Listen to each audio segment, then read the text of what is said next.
Welcome to modulation digital. आज हम बात करने वाले हैं जावा स्क्रिप्ट में हम आउटपुट कितने तरीके से ले सकते हैं। तो जैसा कि आपने सुना होगा, जावा स्क्रिप्ट में जो आउटपुट होता है हम 4 टाइप्स ऑफ आउटपुट ले सकते हैं। वो कैसे, जैसे देखते हैं हम लोग। सबसे पहले हमारे पास क्या होता है, डॉट इनर HTML। देन हमारे पास क्या है, dot document dot write. Then है हमारे पास डॉट विंडो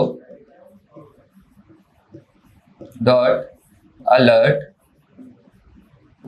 देन है हमारे पास कंसोल डॉट लॉग। तो जैसा कि आपने देखा कि हमारे पास कितने टाइप्स ऑफ आउटपुट लेने के तरीके हैं, 4 टाइप्स। सबसे पहले है इनर HTML। जब हम इनर HTML की बात करते हैं तो इनर HTML में हम आउटपुट किस तरीके से ले सकते हैं, तो उसी चीज के बारे में मैं बताने जा रहा हूं। तो जैसा कि आप जो मैं इस पे लिखूंगा वो आप अपने कंप्यूटर्स पे या लैपटॉप्स पे रन करके देख सकते हैं। तो जैसा कि सबसे पहले हमारे पास क्या होता है, इनर HTML। इनर HTML हमेशा हमारा किससे कम्युनिकेट करेगा, HTML से। जैसा कि आपने देखा होगा, जो डोम होता है, डॉक्यूमेंट ऑब्जेक्ट मॉडल, जिसमें कि हमें अगर HTML से कम्युनिकेट करना हो, CSS से कम्युनिकेट करना हो, तो हम लोग इसी का यूज करेंगे, इनर HTML का, है ना। तो अब वहां पे जब CSS से कम्युनिकेट करना होता है तो document dot get element by ID होती, तो document dot get element by class होगा, है ना। अब यहाँ पे जब हम आगे बढ़ते हैं, इनर HTML का यूज करते हैं, तो इनर HTML में हम कैसे रिप्रेजेंट करते हैं। सबसे पहले हमारे पास क्या होता है, इनर HTML के लिखने के हमारे पास 3 तरीके हैं। सबसे पहले हमारे पास क्या तरीका है, एक तरीका ये है कि सबसे पहले हमने क्या किया कि एक हमने बटन लिया, बटन के बाद अब हमें क्या यूज करना पड़ेगा, हमें इवेंट्स यूज करने पड़ेंगे। इवेंट्स भी हमारे पास बहुत सारे टाइप्स के इवेंट्स होते हैं, जैसे on focus, on click, on blur, on mouse hover, on mouse out, on mouse in, है ना, की प्रेस। तो ये सारी चीजें हमारे क्या इवेंट्स है। लेकिन अभी हम कौन से इवेंट्स का यूज कर रहे हैं, ऑन क्लिक का। किसका यूज कर रहे हैं, ऑन क्लिक। तो जब हम ऑन क्लिक का यूज करेंगे, ऑन क्लिक में अब हम क्या लिखेंगे, सिंटैक्स लिखेंगे जावा स्क्रिप्ट का, ठीक है। तो जावा स्क्रिप्ट का जो सिंटैक्स होता है वो क्या होता है आपका, document dot get element bye ID। ये याद रखना है कि हमारा ये कैपिटल होना चाहिए, ये कैपिटल होना चाहिए, ये कैपिटल होना चाहिए, ठीक है। फिर उसके बाद हमें क्या करनी है, ID पास करनी है। तो ID का नाम हमने क्या रख लिया, डेमो। ये क्या हुई, हमारी एक ID हुई। ID के अंदर अब हम क्या डिफाइन करेंगे कि जो ऑन क्लिक के अंदर बिटवीन द डुअल कोट्स हमने क्या लिखा, document dot get element bye ID क्या पास की हमने, डेमो।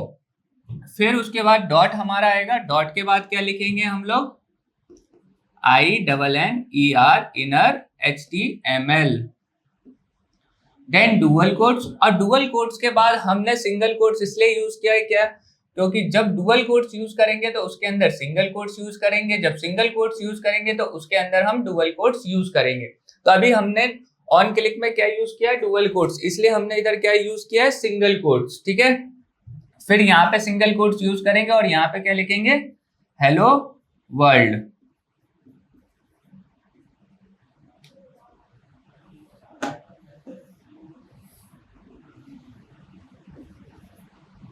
हेलो वर्ल्ड की जगह अब यहाँ पे डुअल कोट्स क्लोज हो जाएगा, यहाँ पे बंद हो जाएगा हमारा, ठीक। कोई दिक्कत यहाँ पे। तो हमारा inner HTML equals to dual quotes, single quotes के अंदर हेलो वर्ल्ड के बाद हमारा डुअल कोट्स क्लोज हो गया ये वाला, देन हमारा सेमीकोलन क्लोज हो गया। फिर उसके बाद हमने क्या किया, यहाँ पे बटन्स को क्लोज कर दिया सपोज, है ना। फिर उसके बाद लिखा मैंने क्लिक के बाद हम क्या करेंगे, बटन को ओपन करेंगे और क्लोज कर देंगे इसे। तो ये हमारा जब भी अब बटन रिप्रेजेंट होगा, बटन पे जैसे ही क्लिक करेंगे हमारा आउटपुट क्या आएगा, हेलो वर्ल्ड। ये क्या हुआ हमारा, ये हमारा हुआ इनलाइन जावास्क्रिप्ट। क्या हुआ? ये हमारा इनलाइन जावास्क्रिप्ट की जो हम डायरेक्ट एलिमेंट पे वर्क कर रहे हैं। फिर इसके बाद क्या होगा? अगर मैं इनलाइन के बाद अगर बात करूं कि अब किस तरीके से यूज कर सकते हैं इसे,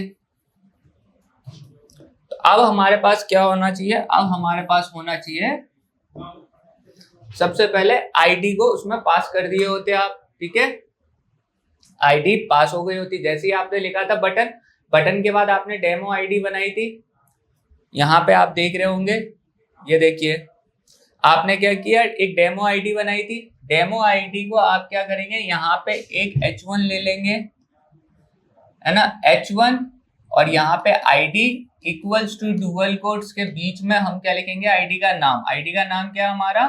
डेमो। और फिर हम h1 को क्लोज कर देंगे,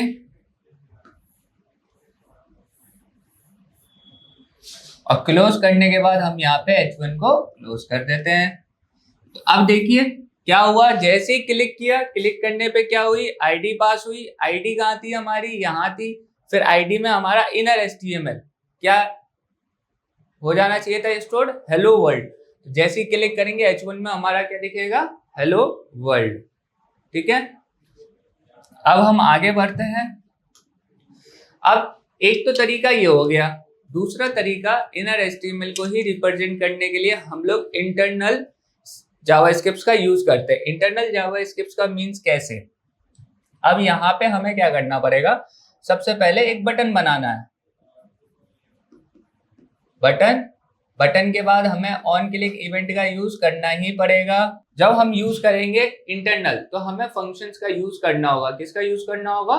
फंक्शंस का यूज करना होगा। फंक्शंस का यूज करने के लिए अब हम यूज करेंगे डेमो फंक्शंस। किसका यूज करेंगे? डेमो फंक्शंस का, ठीक है। और फिर इसको डुअल कोट्स और बटन को क्लोज कर दिया, और यहाँ पे क्या लिखे? क्लिक।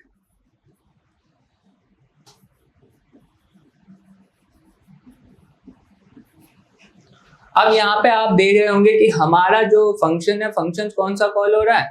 Demo function. फंक्शंस क्या होते हैं? A group of text which perform to a particular task. जैसे कि हमारे ब्लॉक ऑफ कोड होंगे, जब जब हमें जिसकी नीड होगी वो हमें कोड को रिप्रेजेंट करना होगा जिस टाइम, तो वो हम कर सकते हैं। जैसे कि plus, minus, multiplication, division, subtractions का हमने एक फंक्शंस बना के रख लिया है। जब हम जिस पे, जैसे कि मुझे प्लस को कॉल करना है तो मैं प्लस को करूंगा तो वो प्लस हो जाएगा, माइनस को करूंगा तो माइनस हो जाएगा। तो ये क्या होते हैं? ये हमारे एक फंक्शंस होंगे जो हमें बना के रखने होंगे। तो अब हम इंटरनल में क्या करते हैं? फंक्शंस बना के रखते हैं। तो ये हमारा बटन हुआ। बटन के बाद अब हमें यहाँ पे एक स्क्रिप्ट को ओपन करना है। स्क्रिप्ट के बाद क्या होगा? हमारे पास टाइप पूछेगा कि टाइप क्या होगा। ये हमारा टेक्स्ट टाइप का है। देन हमारा क्या है? जावा स्क्रिप्ट है। देन डुअल कोट्स क्लोज हो जाएगा। देन उसके बाद हमारा क्या स्टार्ट होगा? फंक्शन।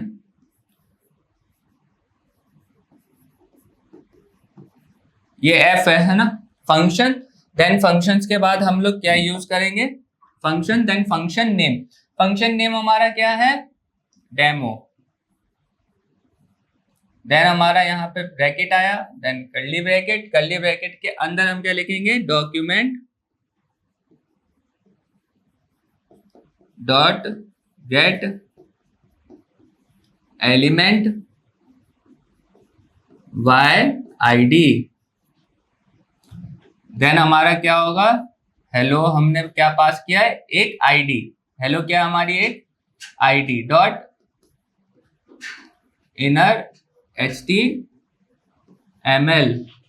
ये भी हमारा क्या होना चाहिए? कैपिटल में होना चाहिए, ठीक है। Inner HTML।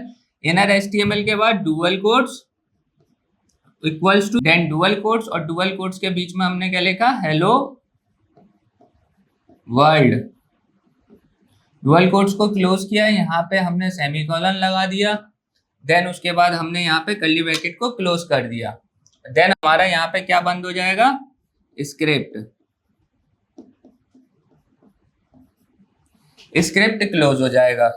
तो इंडेंटेशन का भी ध्यान रखना है, जहां पे हमारी स्क्रिप्ट ओपन हो वहीं पर ही हमें स्क्रिप्ट को क्या कर देना है? क्लोज कर देना है। फिर यहाँ पे हमारे पास बटन हुआ, बटन पे जैसे ही क्लिक किया डेमो फंक्शंस को, तो डेमो फंक्शंस ने कहाँ कॉल किया, इस फंक्शन में कॉल किया। तो यहाँ पे फंक्शन हमारा पहले से बना हुआ है डेमो के नाम से। जैसे ही डेमो फंक्शन पे क्लिक करने के बाद हमारा क्या हुआ, ये पास हुआ document dot get element by ID. तो कौन सी आईडी पास हुई, हेलो आईडी हमारी क्या हुई, पास हुई।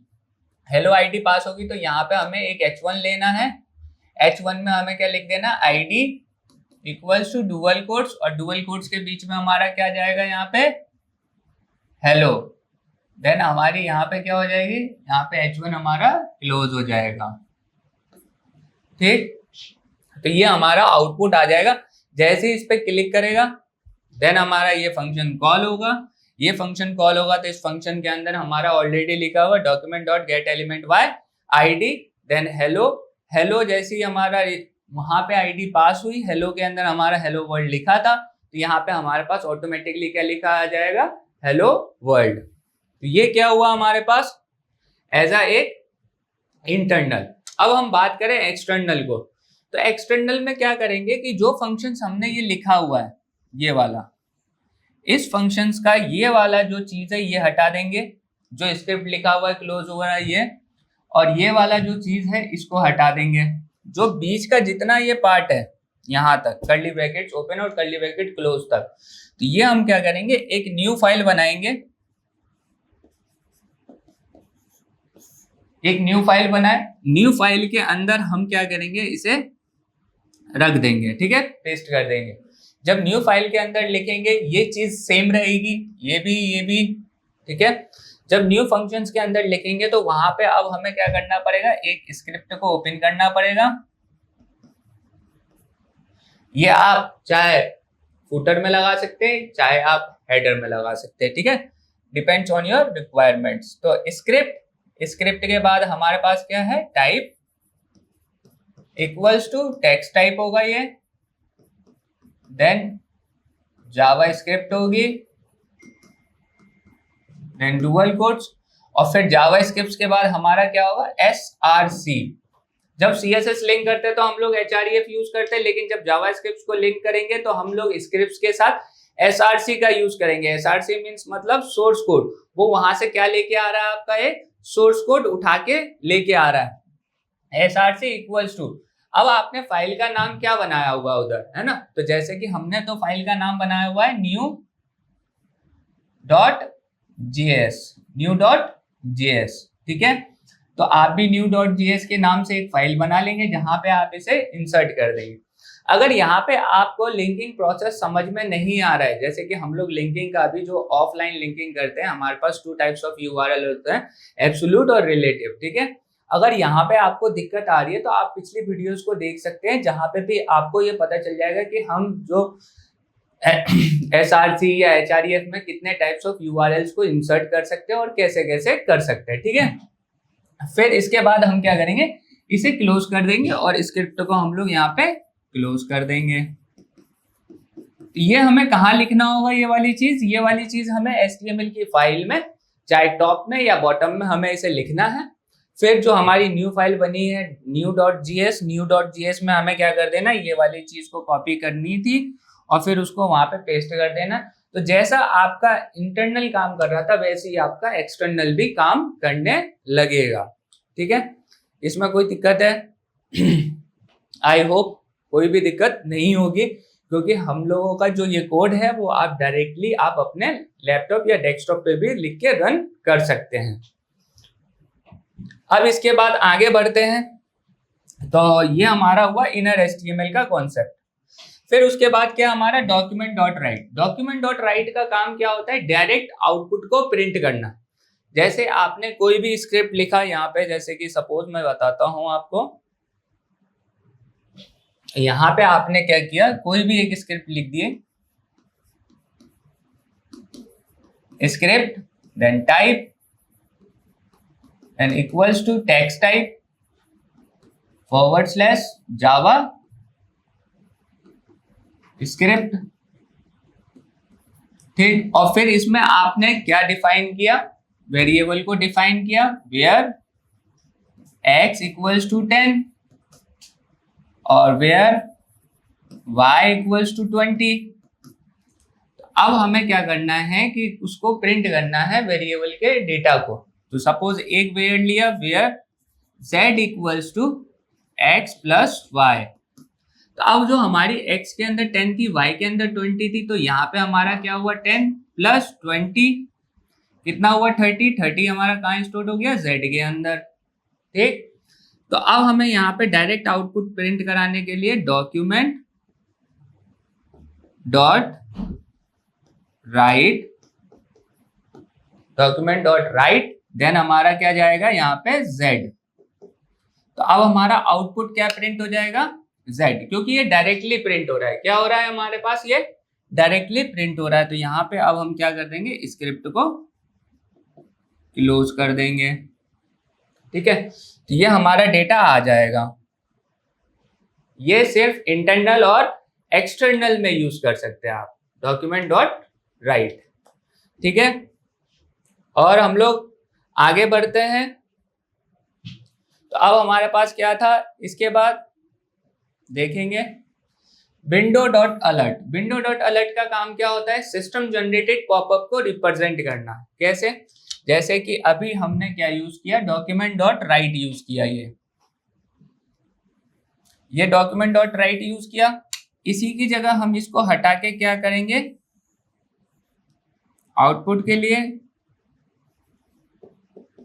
Window dot alert. Window dot alert में हम क्या लिख देंगे z। तो अब जैसे ही हम लोग इसको रन करेंगे प्रोग्राम को, तो जैसे ही हमारा सिस्टम जनरेटेड पॉपअप आ जाएगा, जो कि ऊपर आपके टॉप में दिखेगा आपको, तो वहां पे हमारा आउटपुट आएगा। तो वहां पे आप देख सकते हैं ये विंडो डॉट अलर्ट, जो कि हम इसी में यूज कर सकते हैं। देन उसके बाद हमारा है console dot log. Console dot log क्या होता है, रन टाइम में चेंजेस करने के काम आता है, यूजिंग फॉर डीबगिंग, है ना। तो जैसा कि अगर यहाँ पे लिखते हैं कंसोल डॉट लॉग, यहाँ पे अगर आप z लिखते हैं, तो ये आउटपुट आपका क्या होगा, जब आप ओपन करेंगे, रन करेंगे इस फाइल को, रन करने के बाद आप क्या करेंगे, कंट्रोल प्लस शिफ्ट प्लस आई, कंट्रोल प्लस शिफ्ट प्लस आई। जैसे ही आप क्लिक करेंगे तो आपका क्या ओपन होगा, इंस्पेक्ट एलिमेंट।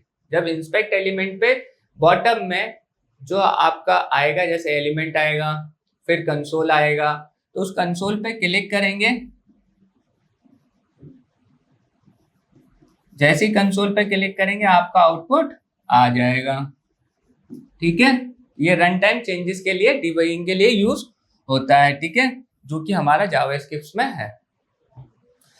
तो ये हमारे हुए सिंटेक्स, जो कि हमने बात की थी कि हमारे कितने टाइप्स ऑफ आउटपुट के तरीके हैं और उनके सिंटेक्स क्या हैं। तो हमने अभी तक ये पढ़ा। नेक्स्ट क्लास में मिलते हैं आप लोगों से, जिसमें कि हम सारी चीज़ों में ये देखेंगे कि वेरिएबल्स का कैसे यूज करते हैं, ऑपरेटर्स क्या होते हैं, देन डेटा टाइप्स क्या होते हैं हमारे जावास्क्रिप्ट के अंदर। Thank you so much.